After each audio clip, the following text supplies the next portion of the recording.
আবু হুরায়রা রাদিয়াল্লাহু তাআলা আনহু গাছ লাগাইতেছে, নবীজি ওনার পাশ দিয়ে রওনা করলেন। আল্লাহ রাসূল বললেন, মাল্লাযী তাগরিসু ইয়া আবা হুরায়রা, আবু হুরায়রা তুমি কি চারা লাগাও? আবু হুরায়রা জবাব দিলেন, গিরাসান লি ইয়া রাসূলুল্লাহ, আমি আমার একটা চারা লাগাই, এই গাছটা আমার।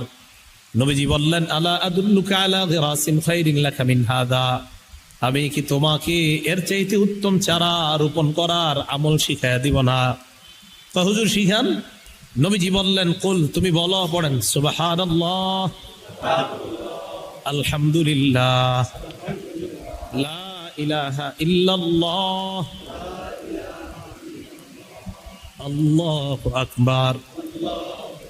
নবীজি বলেন, আবু হুরায়রা, এই যে চারটা বাক্য পড়লা, তুগরাসুলাকা বিকুল্লি ওয়াহিদাতিন শাজারাতুন ফিল জান্নাহ, তোমার জন্য জান্নাতের মধ্যে চারটা গাছের চারা লাগানো হয়ে যায়।